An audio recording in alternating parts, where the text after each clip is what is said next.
right, folks, very, very special episode today. I get to spend some time with a gentleman. You probably know him best from Valerie. You may know him from Twilight Zone, the movie, tons of other credits as well. I'm here today with Jeremy Licht. Jeremy, thank you so much for doing Fan Check, man.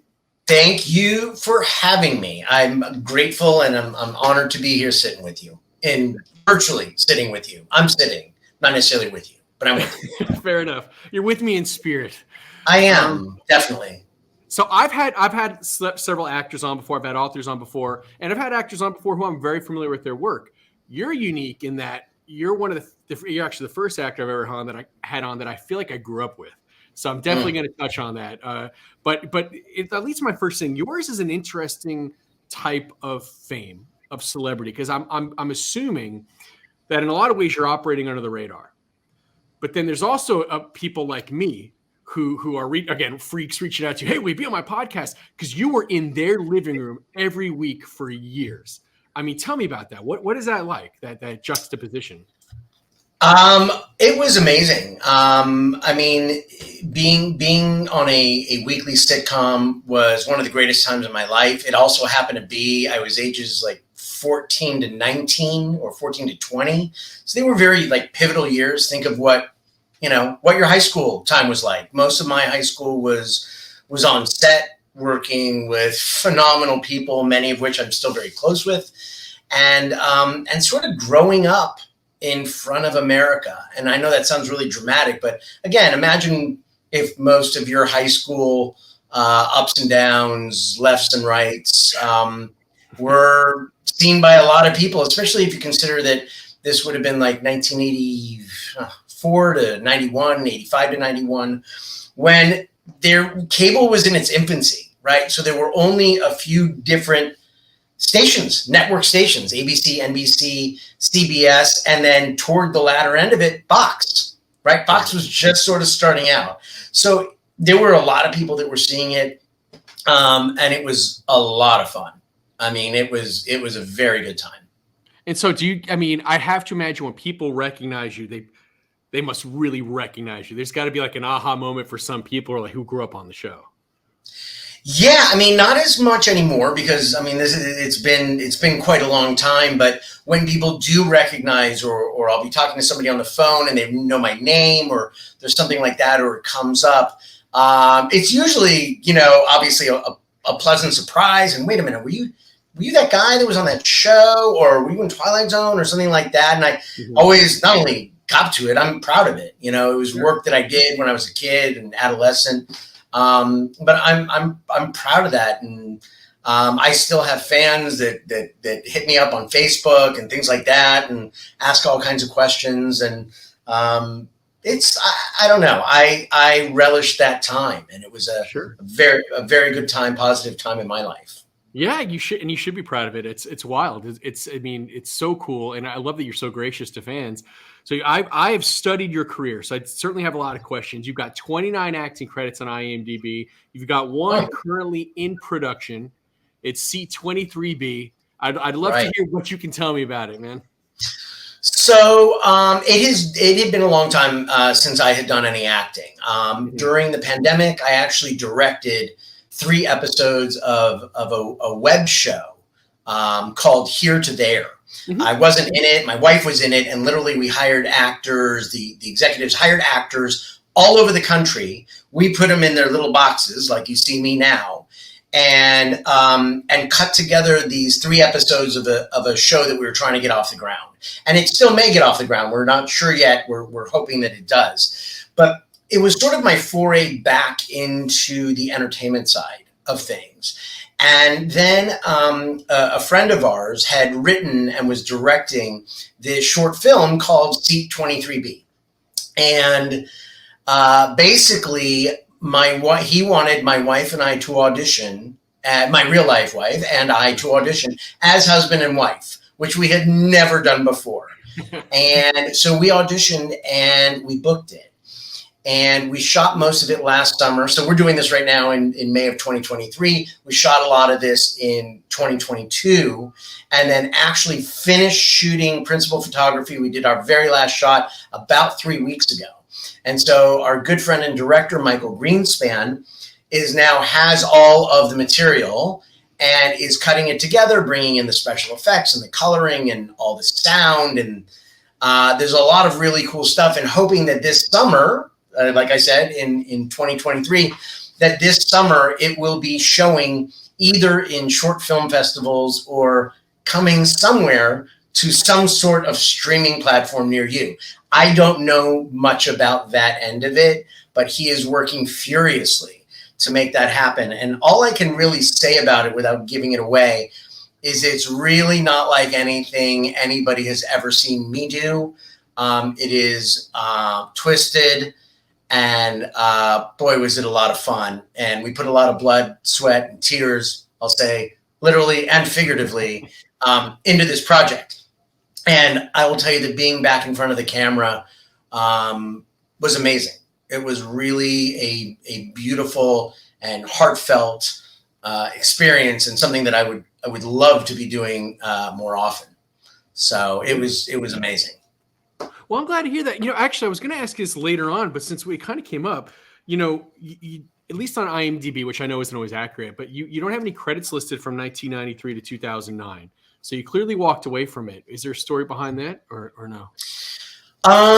Really, the story behind it is that I, after Hogan Family wrapped, which was in like 91, I did a couple of episodics of some things, but really sort of, it just wasn't happening. And then I went to college. I went to USC, and I was studying there. My wife went to USC, by the way. Oh, fight on, Trojans. Fight on. Yeah. So I went to school there, and then I was studying there, and then ended up getting a job out of there in finance. I was doing that for a while, and then transitioned into insurance. And so I sort of have, and I have a great day job, and it supports family and takes care of all that, and I really do enjoy what I do. But during that time also, I went from sort of looking like a kid to more looking like an adult, and had just kind of not thrown in the towel, but really set it aside and just said, I'm going to focus on building a career, building a company.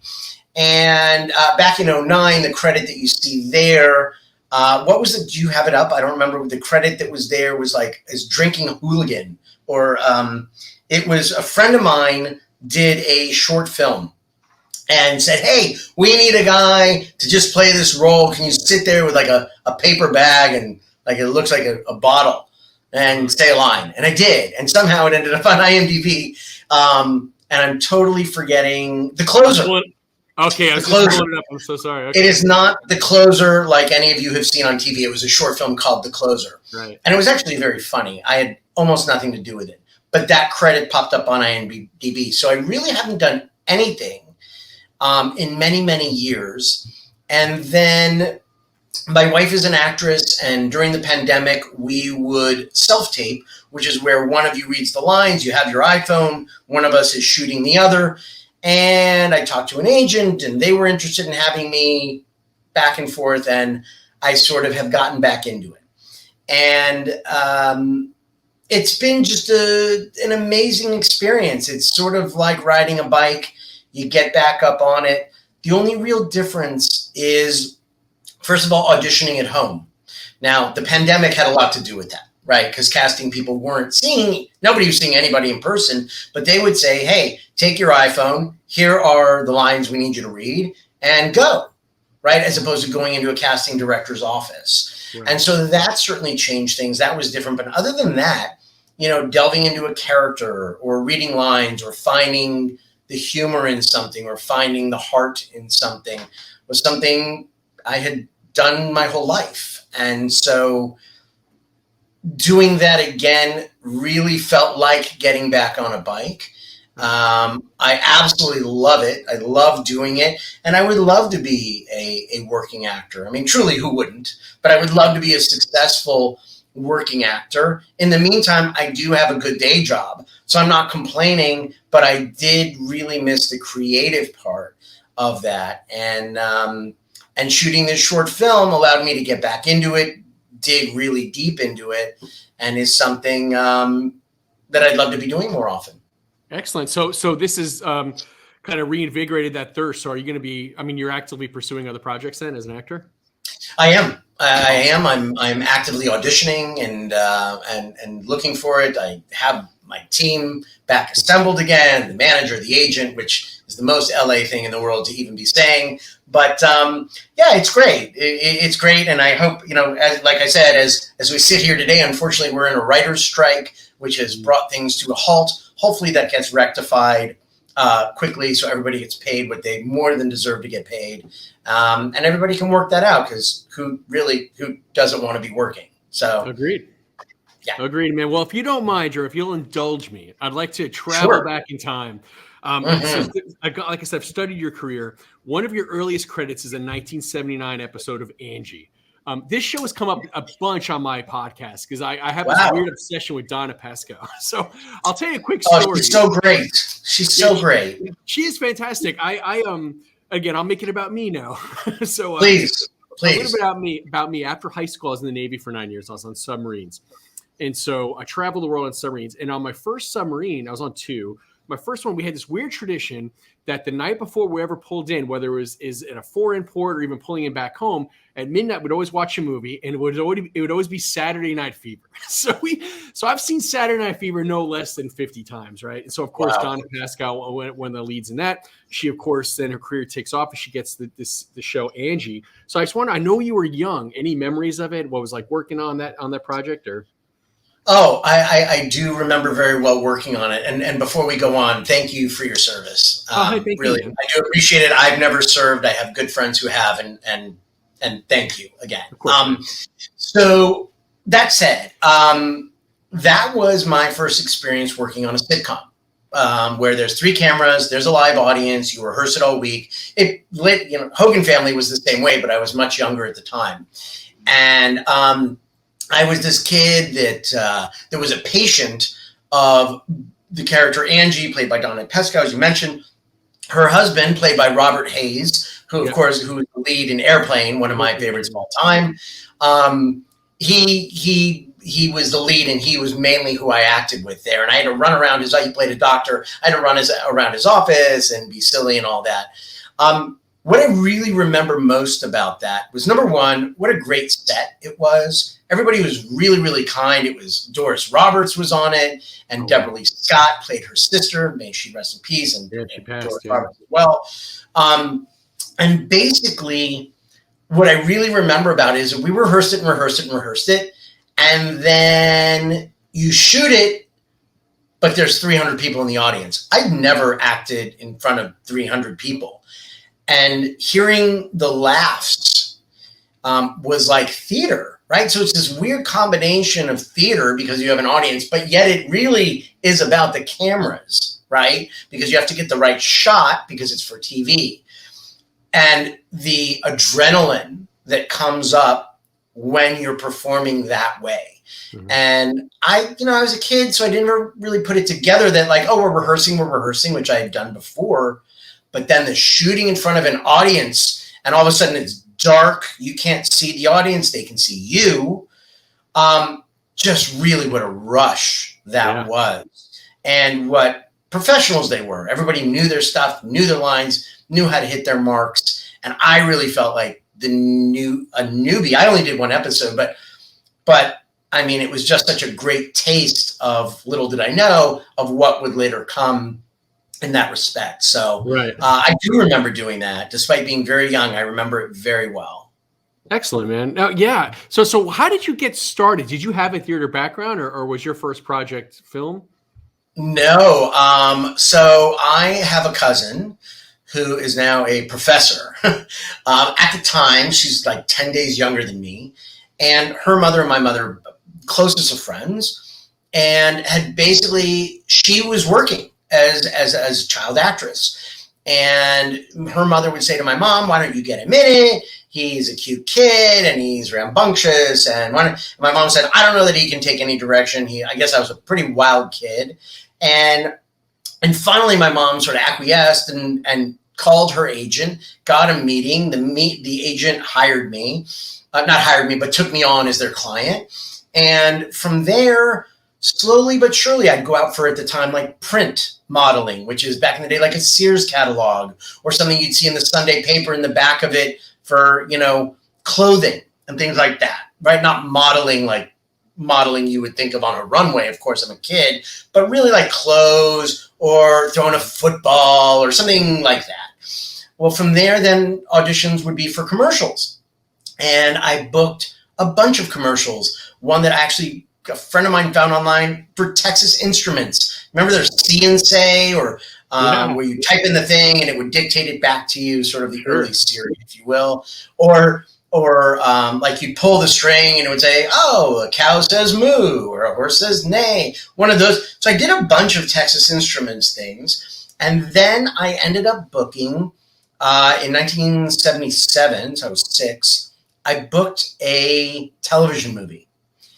And the TV movie, I booked it, and my mom and I the next day got on a flight to New York. We live in Los Angeles. A flight to New York for a couple of weeks to film this movie of the week, which was a huge thing back in the 70s and 80s. Yeah. They all had these movies of the week. There would be like Friday night, and they had big actors. My parents were played by James Woods and Sally Struthers. And I played like the younger brother of this other kid.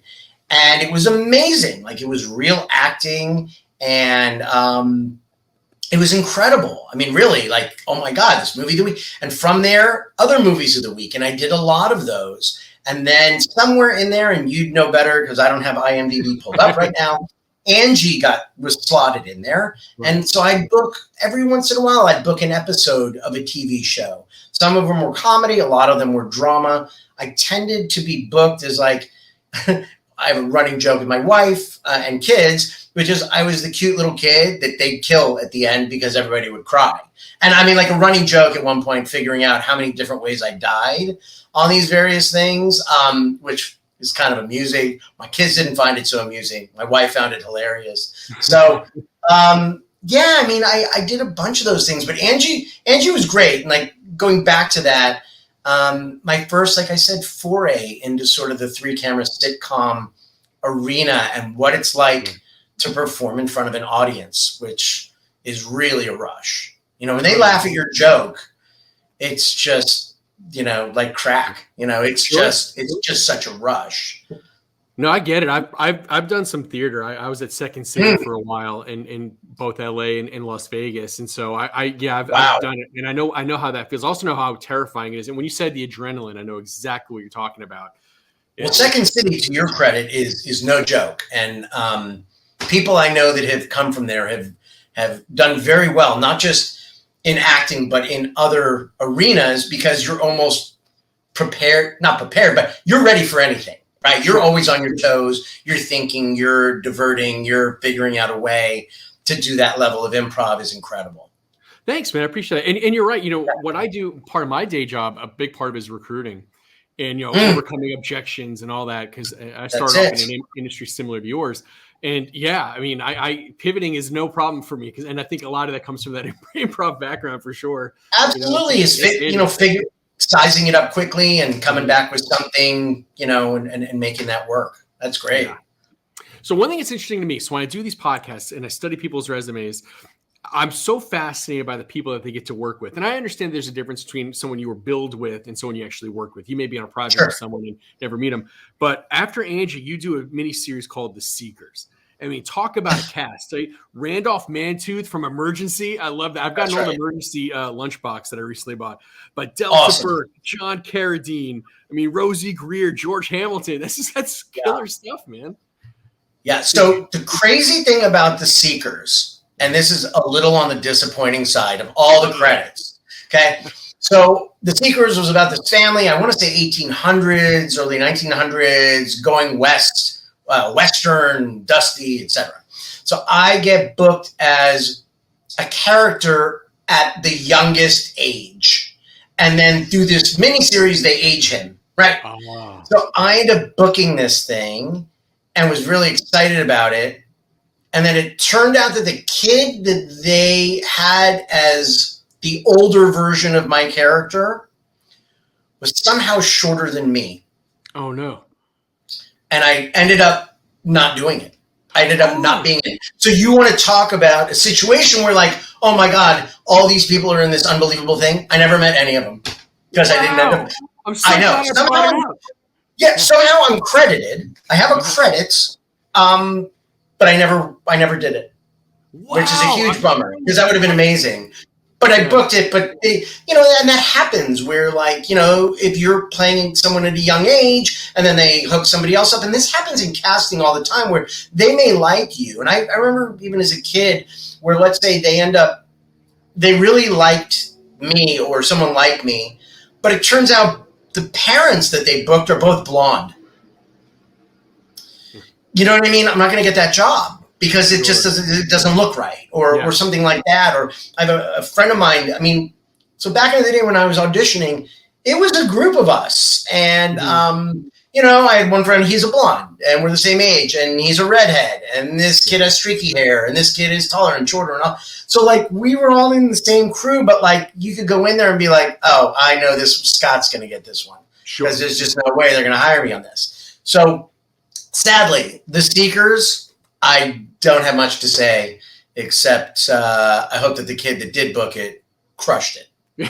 Fair enough. I'm glad you brought that up. The highlighting, yeah, that's so funny. Now, I have to ask you something else. I got my notes here, Jeremy. Excuse me. Anything, sure. But I have to honor the pop culture gods and ask this question. And if you don't want to talk about it, you can tell me and we'll laugh at it. We'll move on. But in 1980, there's a TV movie, Father Figure. Yes.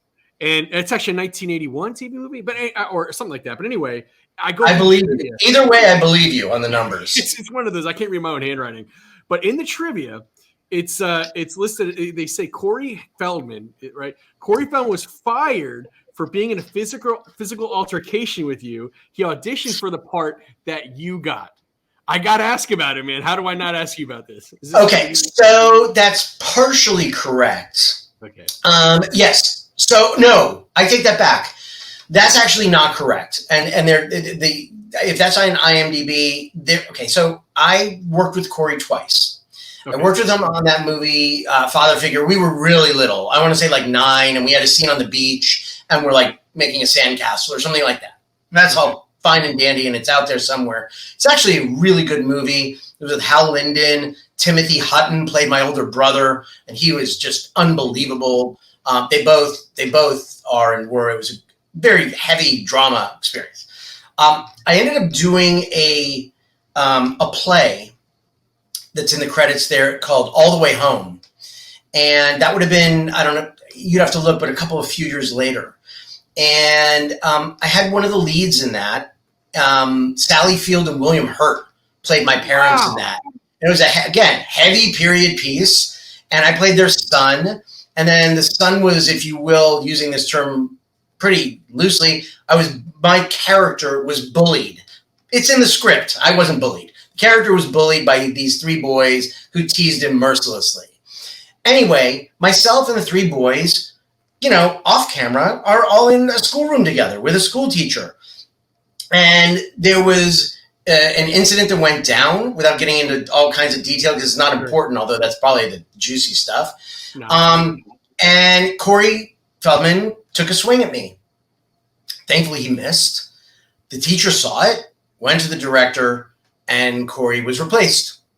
It wasn't something I did. It wasn't something that I told on him. Ironically, and this is going kind of off topic, but since you're looking for the juice, I'm going to give you a little juice. So my wife and I, many years ago, are on vacation. And my wife likes reading sort of trashy biographies, silly stuff. We're on vacation.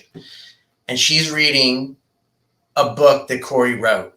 And in it, he mentions me by name and the incident that went down and how I got him fired. Which simply wasn't true. I would not get somebody fired. That's just not in my MO. Yeah, I didn't like him taking a swing at me, but he did this in front of 3 other people. And the studio teacher just went and handled, and that was it.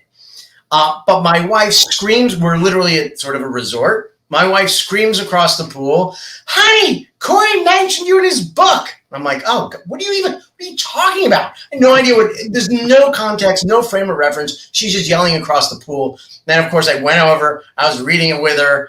And I don't know that I had even shared that with her, that had ever happened, because it important to me. But that was the story. It was a different, so with what you're reading, it was a different project, same person, different project, but that's what went down. And it wasn't that juicy to me or that interesting. And frankly, I've seen Corey since then. I mean, we're both now in our early 50s, right? Sure. I have seen him since then. It's all fine. Like, it was just one of those kind of crazy incidents. Yeah. And I don't begrudge him, and I hope he doesn't me. Somehow I made it into his book, which was my wife thought was just awesome. It's awesome. It is awesome. There you go. Somehow I made Corey Feldman's book. That's what I love about the story. Talk about, I mean, you can trump anybody at a cocktail party. Hey, Corey Feldman wants to take a swing at me, and watch the room shut up. Yeah, somehow I don't think I'm the only one, but I'll take it for being like 12, maybe 11 or 12. I'll take that. I guess if that's my credit, I'll take that credit. You know, I got to meet him back in December. He came. I live in Nashville. He came to Nashville, touring with his music. And again, I'm a big pop culture fan. I was like, I got to see this. You know, sure. I've seen the clips on the internet. And I'll tell you what, I was telling someone this earlier in another podcast. Forget about James Brown. Corey Feldman is the hardest working man in show business. He did like 3.5 hours. It was this little club, tiny little place in Nashville. Jeremy, you would have thought he was at MSG, man. He was, you know, he's like fog machines, and he worked his ass off for 3.5 hours. Good, you know what? Good for him.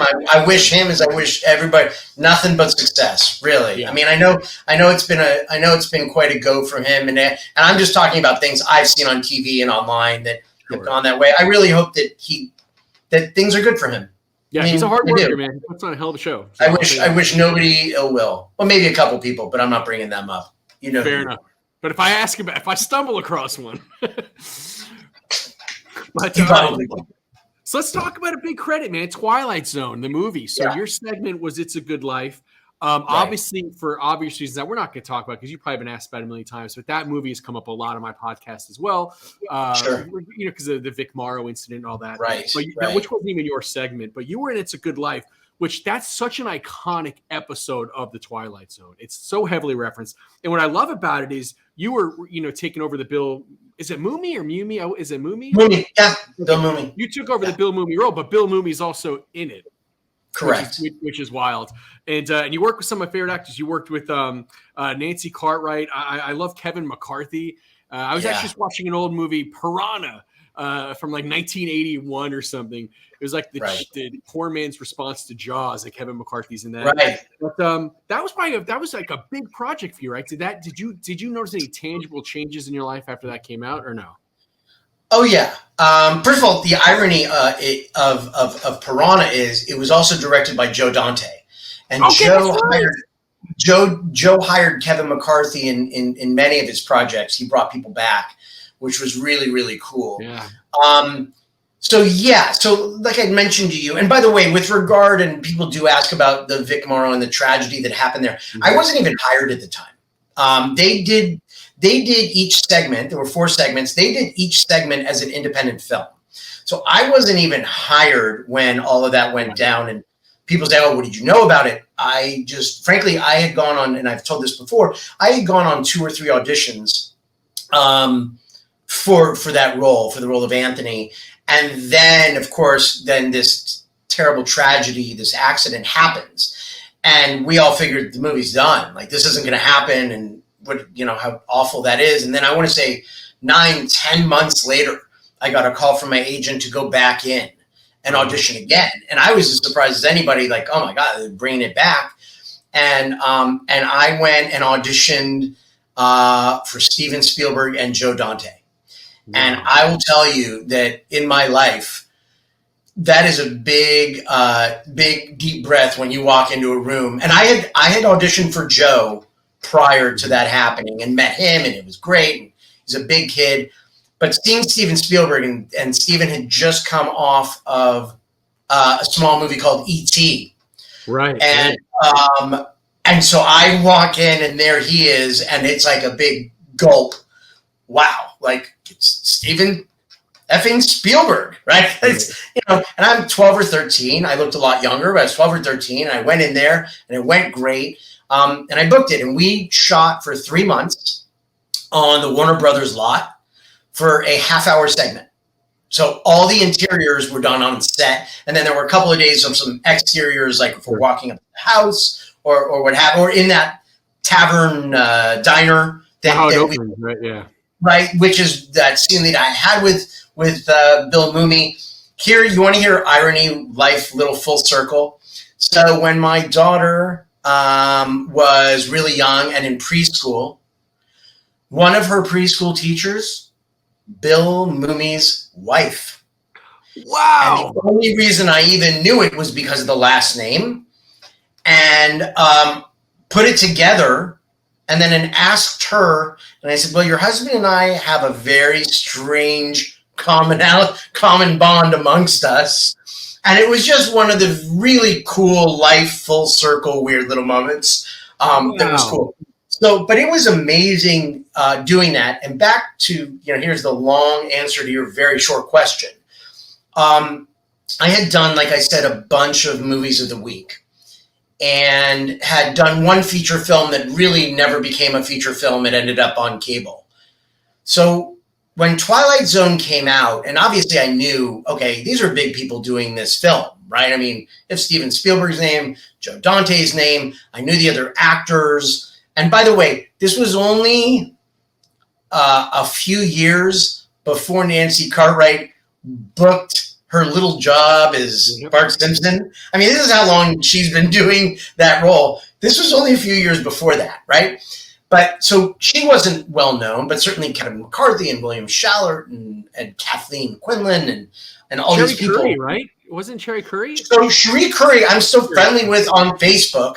She played the role of my sister, who met a not so great ending. But I didn't know who she was, and now later, obviously, she's part of the Runaways and Joan Jett and all this pop culture stuff that as an adult, I was like, her in a movie, right, and all this stuff. So, and she is super, super, super awesome. I saw her a few years ago, and just the nicest. Everybody was great, but that came out, and it catapulted things to a different level, to where people really knew, I don't want to say necessarily knew who I was, but went, oh my God, you're that guy. And so that was one of the first times that had happened. Yeah, it happened a little bit when I'd done a movie of the week, but you think a movie of the week, unless somebody put it on their VCR at the time, or they saw it live, like that came and went, right? There's no DVRs, there's no recording, there's nothing. Obviously, we're many decades away from streaming. So it was, if you caught it, you caught it. If you missed it, you missed it, and that was the end of it. But Twilight Zone is a film, and coming out widely, widely showing across the country was a big deal. And it was for me personally and professionally, it really catapulted things to the next level, to where people really knew who I was, which was great from a casting standpoint, because they were like, oh, you're that kid, and you did this, you have this on your credits, and having Steven Spielberg and Joe Dante on your credits is not a terrible thing. No, so it really was a different level that I had ever been at, and recognition, and going places and being recognized, which was also a huge, crazy thing for my family and for my friends, because they didn't know me that. Yeah, they of course knew I worked, but didn't know how other people perceived me, right? And that's a different thing. It's one thing to be recognized yourself. It's another to see your family or your friends see somebody else's face when they recognize you as a character. Yeah. So it's just kind of it definitely catapulted things, and it escalated in a big way. That's wild. And I'm embarrassed. Yeah. I didn't make that connection that Joe Dante directed Piranha. Don't be embarrassed. Don't be. I can't believe you didn't know that. No, I'm just kidding. No, but I love how you know that. That movie is always kind of billed as like a response to Jaws, and you're talking about Joe Dante with Steven Spielberg, who directed Jaws. That's where my brain is going. But that's just amazing. And that movie was, not only did it make a lot of movies, that's a good movie too. That's the thing about Twilight Zone. It's a good movie. Thank you. Yeah, I mean, my favorite episode, now that we're talking about it, is actually the one with John Lithgow. The one on the airplane, to me, to this day, special effects are a tough thing because they don't age well, right? I mean, the effects that we're seeing today, it's like I remember watching, 20, 25 years ago, watching Terminator 2 and saying, oh my God, this is incredible. You watch it now and you're like, wow, that is good, right? But it's not what today good is, right? So the effects to me, but the feeling that was created by George Miller in watching that episode with John Lithgow slowly losing his mind on the airplane. I mean, to put it mildly, I never forget that on any airplane flight I take today. And I'll joke with someone next to me of, opening that window up and looking out there and there's someone on the wing, whatever. And it's an old joke, but it's like, you don't forget that. No, you don't forget that. No, not at all. So, yeah. So that was. I definitely got nostalgic when I was reading about Twilight Zone the movie, because also one thing, just to keep diving on it, I really loved Spielberg's segment with the kick the can. That was Spielberg, I think, right? Was that his? It was, and it was very sweet. Like it had a sweetness, it had a heart to it, which was great. And ironically, as adults, I know some of the people that played the kids, so it's just a weird life kind of being funny, just how that all came together. Right on, man.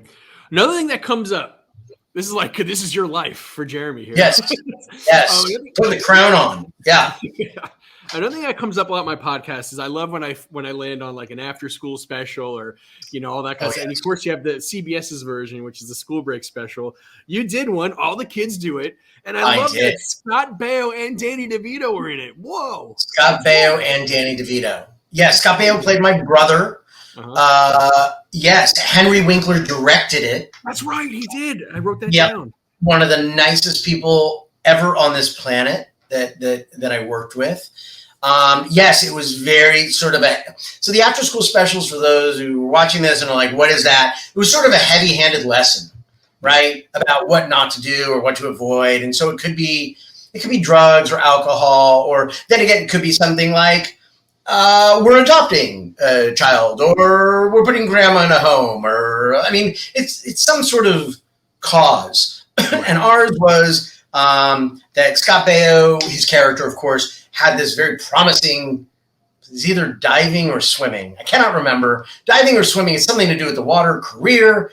But he drank and drove, and he got into some trouble there and threw away his life, and that was the moral of the story. I'm sorry if I gave you a spoiler alert for an after-school special that's 35 plus years old, but that was the type of thing. And I played his kind of younger brother who was sort of in around him and hyping up how great he was, so that his fall from grace was even bigger. Sure. That was kind of my role in that. But it was great. Like, honestly, especially working with Henry Winkler was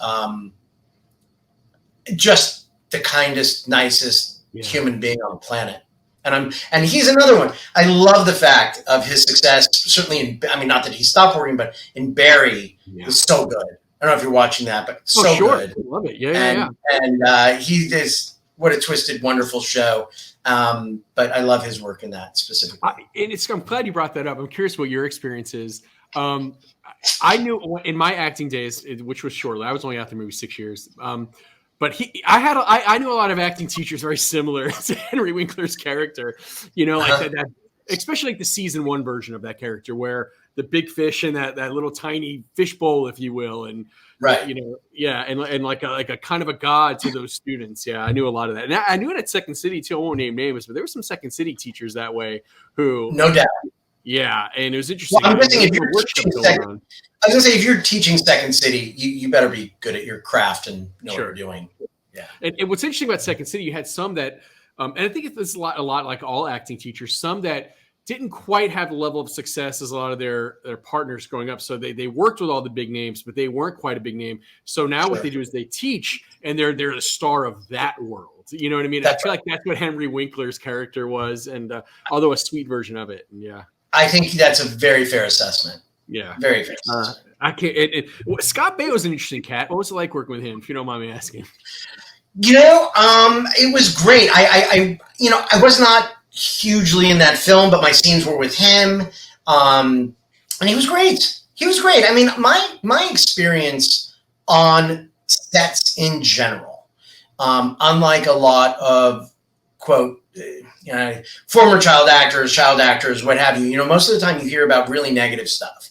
My experience was, by and large, great. There were a couple of experiences that weren't great, but they were minimal. And in the grand scheme of whatever's on my IMDb page, were amazing. And I wouldn't trade it for the world. And I wouldn't trade what I did for the world. And, the ups and downs of that. And I get it. And I have friends that are immensely successful and some that are still acting and some who are not acting and what have you.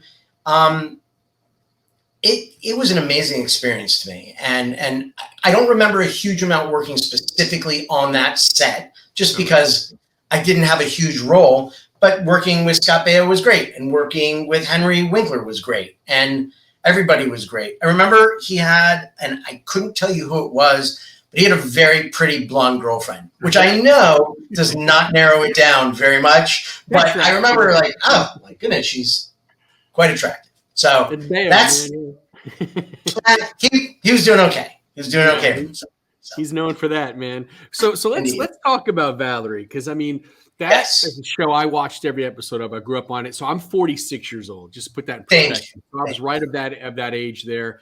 Obviously it was Valerie, then Valerie's family, the Hogan family. And we don't need to talk about Valerie leaving the show. That story's been told a million times. I'm more curious about, and I wanted to share some stories because I had the opportunity to meet Valerie and Dan Ponce for that matter. But how did that show change your life? Because that was a hit. Now you're working. I mean, that's.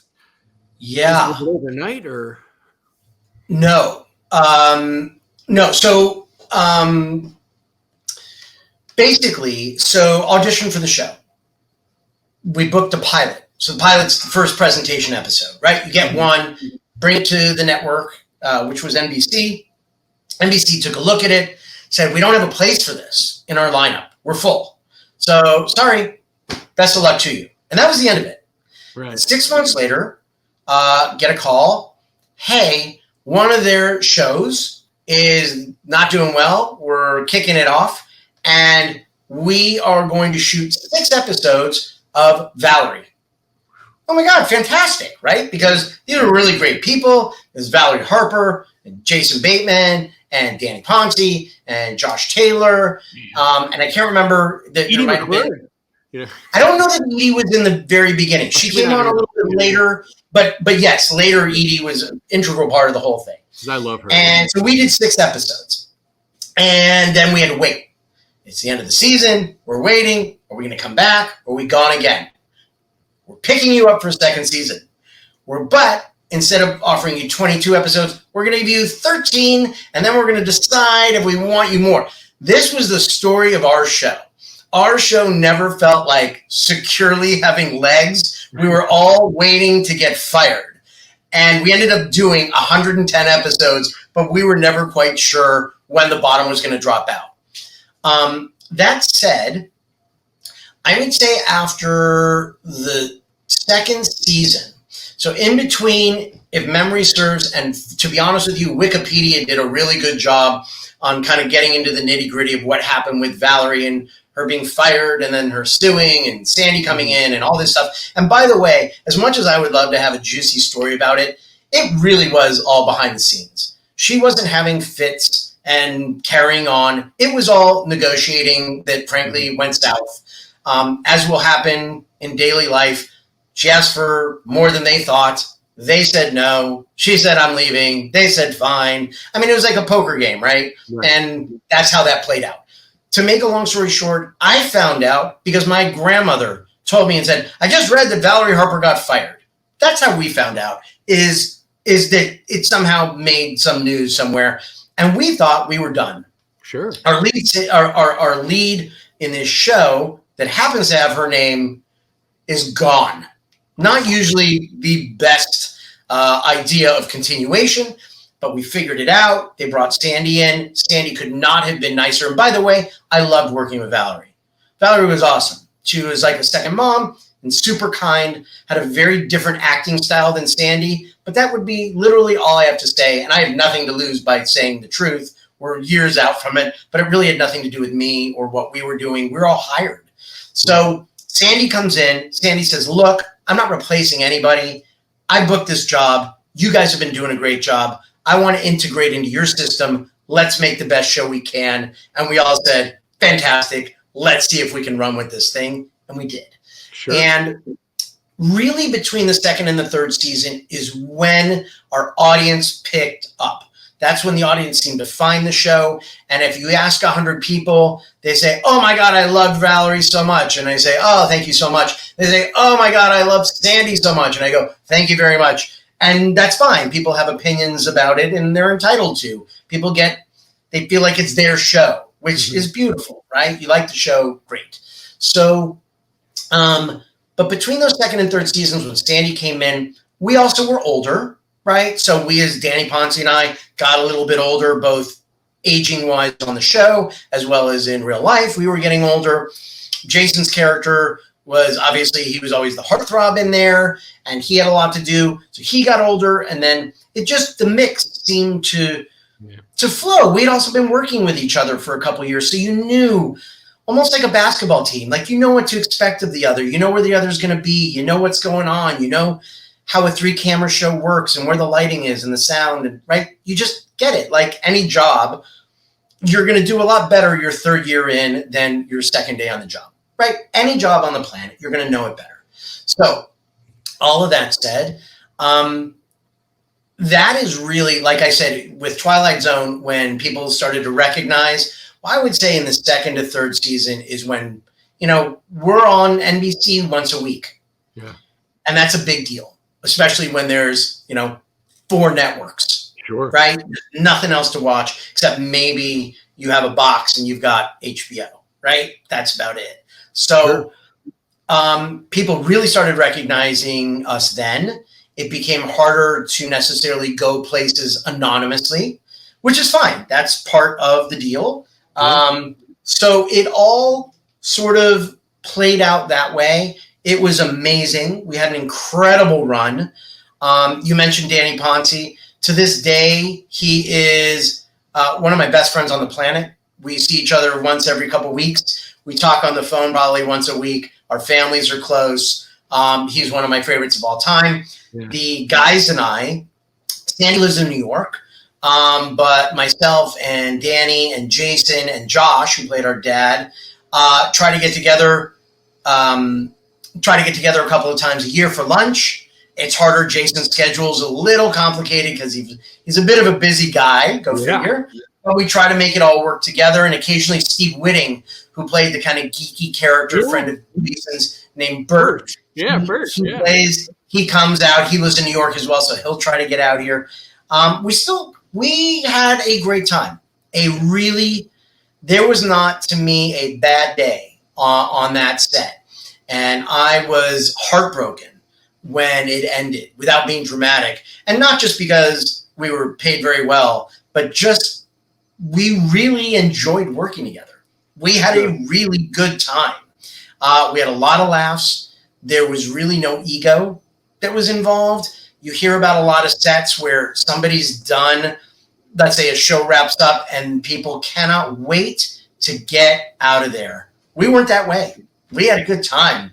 It was a lot of fun. And like I said, we sort of grew up in front of America during those years. And it was one of the best times of my life by far.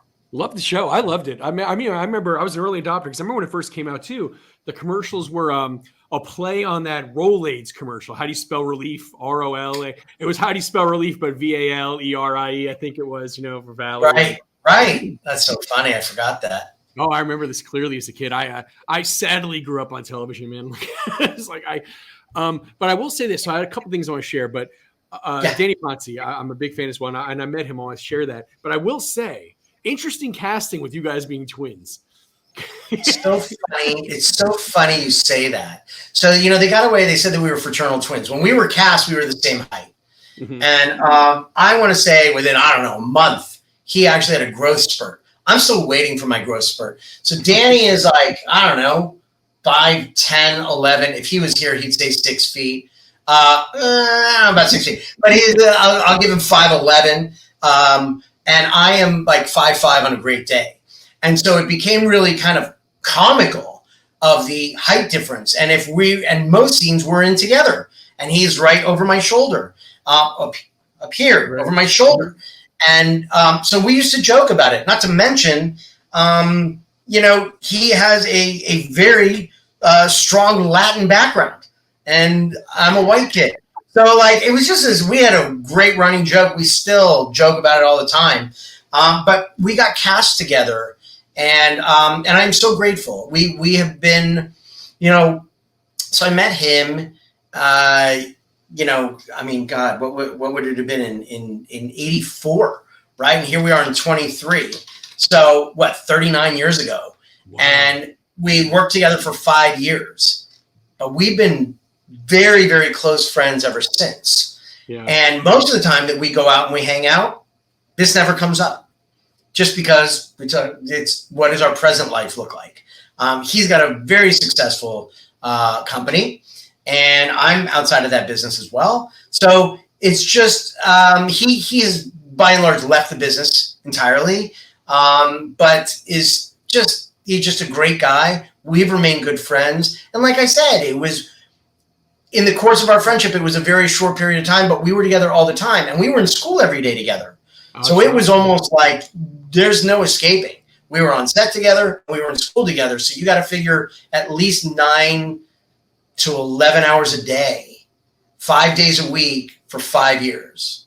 Wow. It's a long time. Yeah. You guys are like basically brothers, man.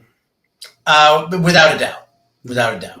Yeah. So like in 2005, I think he was trying to get back or still getting back into acting. So, and you're probably familiar with these, but they do those casting director workshops. So the idea, it's kind of twofold. The idea for anyone who doesn't know what they are, essentially it's an opportunity for you to go in there, typically mean an associate of a casting director, shop. Right. The idea is to come in there. They have you read sides. They talk to you about what they're looking for. And it's twofold in the sense that maybe they'll like you and they'll call you in for actual roles. But also I think they're moonlighting because they're not the actual casting directors or oftentimes the associates. So they're moonlighting and making some money to do this. Correct. So it actually worked for me. I actually got called in quite a bit, like by Allison Jones's office and stuff, probably by virtue of Second City, but and I booked some stuff from it. Well, there was this one I went to, and I forget where. I think it was in Sherman Oaks, but because I lived in Van Nuys at the time. It was called the Network Studio. I'll never forget. And I'd been going there for a while, and I get there early one night, and I'm sitting down, and it's kind of empty, and this guy's sitting next to me, and we just started shooting the shit, and we're having a talk, and he had just booked the Black Dahlia, which was like, oh, no. Oh, yeah. Yeah, so we're talking about that. Yeah. And we're talking maybe 20, 30 minutes. And I even asked, like, I remember when he booked it. Yep. Yeah, that's such a cool role. I love the real story behind all that. But what a cool project. Josh Hartnett was a big deal at the time. But we're just bullshitting, he and I. And I was like, hey, did you have to audition to get in here? And he's like, no, honestly, I know the person, so it was nepotism. I was no worries, But we're talking having a great old time. Then the casting director or the casting associate comes in. We start the whole thing. They eventually call him up, and the girl's like, are you? Because he's going by Dan. She's like, are you Danny Ponce? He's like, yeah, I am. He was kind of shy about it. My jaw dropped. I was like, I was hanging out with him for like a half an hour. I had no clue. That's Danny Ponce. How did I not know? I was just so shocked. But he couldn't have been a nicer guy, man. And so it was like a neat story, for me anyway. Yeah, it's funny because sometimes he gets shy about that stuff. But it's funny to your point. I remember when he booked Black Dahlia, and he was so excited because he got to go to Bulgaria to shoot. Yeah. And he just was loving on that, international travel and working on that film and all that good stuff. So, and again, in an effort to make it about me, Jeremy, I apologize. But just I get excited talking about this stuff. But again, because I do so much old TV on the show, Valerie Harper's come up a lot for Rhoda, for Valerie. She actually started Second City, so she had a Second City background as well, interestingly. So some funny story about her. So when I was at Second City, I went through their conservatory first before I started actually working with them and being in their shows. And the way their conservatory works is at the end of it, your class kind of becomes an ensemble and you perform a show. That's kind of like your graduation. You perform a show for typically 4 or 5 weeks. So my class graduated. We did a show for about 4 or 5 weeks. Then they asked us to come in as an ensemble, do a second show. So we start writing a second show, which is all kind of like the leftover material of the stuff we didn't do in the first one. Well, as we're rehearsing, one of the guys in my cast, his girlfriend was always there at all of our rehearsals. And I don't know why, Jeremy, it just bugged me. She was like our Yoko Ono. I'm like, why is he always bringing his girlfriend to her? Now, to be fair, most things that bugged me, but she was always there, and it was always annoying me. Her name was Christina, and she's always there. So anyhow, so we ended up doing the show, and because it was all of our leftover material, a lot of it was mine. So when we did our first show, I wasn't comfortable with like pitching all my own ideas. We had all these sketches to choose from. I didn't want to be that guy like, well, I think mine is funny. So I just didn't do a lot of that. But when we did the second show, just by virtue of that, I was the lead in a lot of the sketches. So our second show was a great show for me. So anyway, so it's opening night. It just fell out. It just fell that way. Whereas the first show wasn't a great show for me. Anyway, so we do the show. It's opening night. We do it. And I love doing live shows because the best part of it, Jeremy, is the 20 minutes afterwards when you're in the lobby and everyone kisses your ass and says, you know, how great you were. And that was always my favorite part, like hugging people. I just love that. So anyway, so it's our opening night. The show's over, and I knew it was a great show for me because I was the lead in a lot of it. And I'm talking to people, and this person taps me on the shoulder. I turn around, and I'm face to face with Valerie Harper. I'm shocked, and she just starts talking a mile a minute, how great I was, and this and that, and I'm in shock. And she just talks, and she walks away. I'll never forget. I looked over at my director, and I was like, "Was that Rhoda?" And he's smiling ear to ear. He's like, "Isn't it great?" I was like, "It's amazing." Well, it turns out that annoying girlfriend, Christina Cacciati, was her daughter, and I never knew. She never brought it up. She was at Second City, several classes behind me in the conservatory. I don't know if she ever graduated or not. I don't know if she stuck with it, but she never brought it up, so I had no clue that she was Valerie Harper's daughter, and it was pretty small world. Yeah. And so I guess I just want to share the story with you, which is ironic being someone who spent a lot more time with Valerie. But also I just felt like her energy was so contagious, like just a ball of energy. And I imagine it must have been fun working with her. It was. And she was very passionate, right? Yeah. Her working style, she really liked to work the material and find it and get in there and dissect it and pull it apart. And that was what we were doing, right? I mean, frankly, it was her set, right? We were all there together as an ensemble, but it was really her thing. I loved working with her, and she was sweet, like a second mom, and sort of showing the ropes because God knows she had done it. And Jason Bateman had, done Silver Spoons and It's Your Move. So they were all very familiar with 3-camera, right? But so she was just very nurturing and very patient. And look, she had a show with a 16-year-old, a 14-year-old, and a 12-year-old in real life. We played twins, but so she's very patient and very giving. She wasn't a selfish actress, and she was amazing. And it's funny because I had met Christina on set when Christina was really little, and now we are friendly on Facebook. And so I love her and catching up with her. But yeah, it's great. It's great. Yeah, man. Well, I've kept you long enough. You've been a gentleman. Where can people find you on the socials, man? Like social media? On the socials. So really my main social, I mean, I have a Twitter page, but I don't do anything with it because I don't really love throwing my views out that much with that kind of stuff. But you can find me on Facebook. Just search up my name, and I'm the guy with the yellow background. So if you just search up Jeremy Licht, feel free to send me a message there or friend me or what have you. And if you're not absolutely crazy bananas, I'll add you as a friend, and you can ask me whatever you want. So I thank you. I thank you so much. And, for your time and frankly, for doing all your homework and your due diligence on this. And I'd love to come back and see you again sometime. Well, I would love to have you, Jeremy. Thank you so much. Yeah, and I'd love to also know once 23B comes out, I'd love to know. I'd love to come back on and talk about that. See if you have any questions, and we can go from there. Keep us posted on that. Yeah, keep posting on Facebook. Let us know when that comes out, and hit me up too, man. You and I have exchange emails. I'd love to share it, talk about it when it comes out. Maybe you and I can get back together and talk about that. I'm looking forward to it. I would love that. And again, thank you so much for your time and being a wonderful interviewer. Awesome. Thanks so much, Jeremy. Have a good one, man. You too. Be well.